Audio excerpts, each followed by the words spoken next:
Hey, what is up guys, welcome back to the channel and welcome back to Gran Turismo 7 update 1.42. In today's video I'm going to go through and give you my initial thoughts and opinions on all of the cars that came alongside GT7 update 1.42, mainly the Suzuki Jimny and the Genesis X VGT.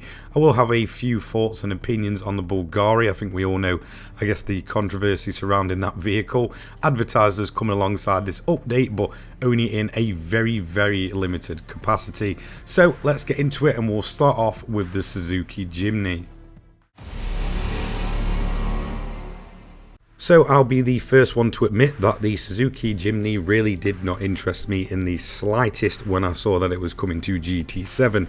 Obviously my opinion is that this is the weakest lineup of cars, and well, I still stand by that. It's really not that great when we've got so many cars that we could really do with actually missing.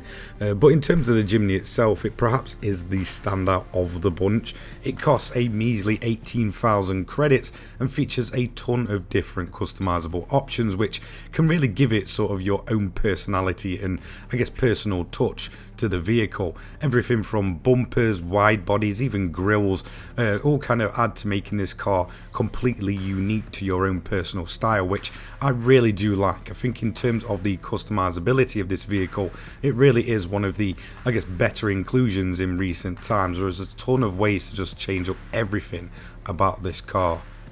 However, it's all good having tons of customization for a car, but if the car itself is boring to drive, then, well, it's just going to go and fall flat on its face. However, in terms of the Suzuki Jimny, we did get a, what I'd class as a very unique version. We got the sort of narrow-bodied version, the sort of Japanese K-car model, so it does have relatively low output and relatively low horsepower in line with the sort of rules around K-cars. However, for me, the reason I do find this version better than what other versions we could have had is just mainly the fact that it does bolster a group of cars that I feel like really do get forgotten about in GT7, and especially in comparison to other games, it feels like the K-car class was massively down in terms of its roster. However, this does add to that collection. So in its standard form, this thing is not going to blow your socks off at all. In fact, it's a very slow vehicle. In fact, it'll probably struggle up against almost anything in game.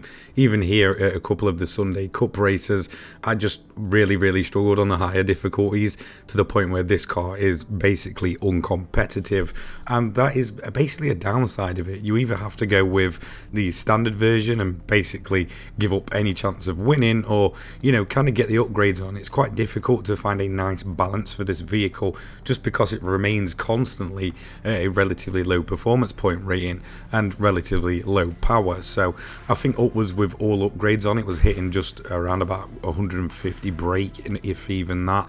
So it's not really going to be the quickest vehicle in the world, and I find that finding a decent place for it to race competitively is rather quite difficult. The only category that I've not really tested out is if this thing can go into the sort of K-car category and have a few close races there. Hopefully it can when I start playing around with it a bit more, ready for its full-blown review. But in terms of initial thoughts and stuff, whether you're kind of racing the standard version or the fully upgraded version, you're probably going to find a ton of fun with the Suzuki Jimny. It's definitely a bit of a underrated gem, I say, in terms of just how many different things this car can do. Obviously it's going to be good off-road, that's kind of part of it, meaning that when it comes to snow and dirt, you can have a ton of fun on there as well as on the tarmac as well. So it's a bit of a jack of all trades, master of none kind of vehicle with a few little quirky features. So overall, I definitely say the Jimny is a worthy addition. Is it the most exciting car in the world? Is it something I would have wished for over maybe some updated GT500 machinery?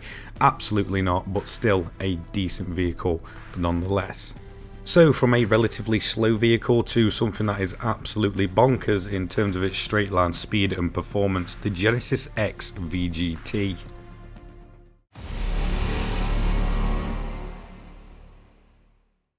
So the Genesis X VGT is a kind of weird one for me. It's a car that I don't particularly hate. I'm not really a fan of VGTs, but in terms of a styling standpoint and also now its performance, I really don't dislike this car. In fact, I'd say it exceeded all of my expectations from, like I said, both its looks and its performance. It also features a cool thing called a Super Turbo, which I did quite like.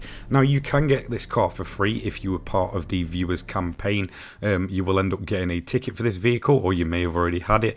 I got mine as soon as I booted the game up for 1.42, or you can purchase it for 1,000,000 credits. Now, the weird thing about this car is it seems like they backpedaled on the early access around this car. The whole point of this vehicle coming in January was supposed to be just purely early access for the viewers campaign, but that seems to have disappeared, with people saying that they didn't take part but can still go ahead and actually buy the thing for 1,000,000 credits. So yeah, I'm not quite sure what happened there. It seems like a bit of backpedaling there from Polyphony, and it kind of makes sense considering the final car that I'll talk about in terms of the free that supposedly came with 1.42. In terms of the performance though of the Genesis, this is where I honestly feel like this car massively stands out. It's rather quite a weighty vehicle. It doesn't really feel quite lightweight, and it feels very much like a road going car. However, in terms of that straight line speed, it is absolutely bonkers. This thing is crazy quick, much quicker than I ever expected, and that, you know, little super turbo that this thing supposedly has is constantly on the go. You can massively hear it when it's sort of driving about. But yeah, in terms of performance, it massively exceeded my expectations. It looks rather quite nice, but sadly it does fall into the trap that all typical VGTs genuinely do, which is, you know, lack of customization and lack of upgrades. Really, there's not much you can do really to this vehicle to make it much better or kind of get it into a set category than what you're seeing here. Yes, of course you can still play around with it and such, but in terms of, you know, like most VGTs, getting them to a real good point where you can get them fully class built and stuff, and let's say 600, 700, 800, 900 and sort of stuff, then it is going to be you know, a typical struggle just because of pure lack of options actually available for this car. But like I said, this is a widespread issue with the majority of VGTs, apart from a couple of standouts across the board, and sadly that's where the Genesis gets let down. It's just not the most usable car. However, for the short time that you'll probably spend with this vehicle, you're probably going to be having an absolute blast and a ton of fun driving this thing. Whilst I'm probably wishful thinking here, I really do hope that the engine from this vehicle is available to swap into some of the other Genesis cars, maybe some of the race cars, maybe the other road going car that we have from them. But overall, this is a solid car, just sadly lacking that overall usability that we see from the majority of the VGT cars. I don't hate it, but I really find it difficult to love considering my playtime is going to be relatively low with this car.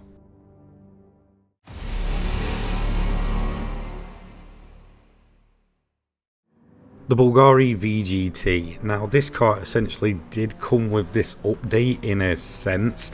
However, the use of it, or the play account that's actually going to be able to have access to this, is perhaps the most minuscule amount probably ever. You know, don't get me wrong, with a viewers campaign, sometimes that can be frustrating for these players that might not have the time to jump in and maybe get the free reward cars and stuff, things like the ambulance and such. But in terms of this vehicle, the way they've gone about limiting the player base this time around is perhaps the most despicable thing I've ever seen. $4.5 grand you'll be paying to get your hands on this car this month. However, if you ain't paying that, then you're going to have to wait until I think February, they did say, towards the end of that. Basically, this car is all of a sudden in early access to the watch owners, and like I said, I don't really see many of the GT7 diehards, no matter who they are, paying $4.5 grand for a watch to access a VGT vehicle. This car was basically advertised as the silhouettes as one of the free cars coming this update, and whilst in a sense it did enter the game, the fact that it is just so limited to almost every player in the game, myself included, and probably many other people that are very much into GT7, just feels like a massive kick in the teeth.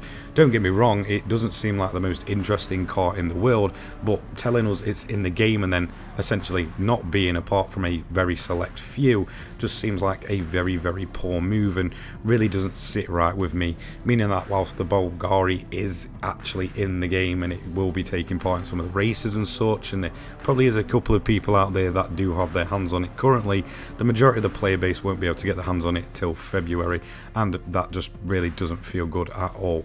So there we go, that is my thoughts on all of the free cars that came alongside this update. I'll obviously go back to the Bvlgari once we get a, I guess, full play with it, so when we actually get to use it. So currently for me and probably many others, it's just kind of roaming around in some of the VGT races for now, so hopefully we can test that one out sooner rather than later. So in terms of the overall vehicles, they're good, don't get me wrong, they're not absolutely terrible, but to be honest, it still is the weakest lineup of cars we've ever had post-launch for GT7. Let me know what you think down below, and I'll see you in the next one. Take care, guys. Peace.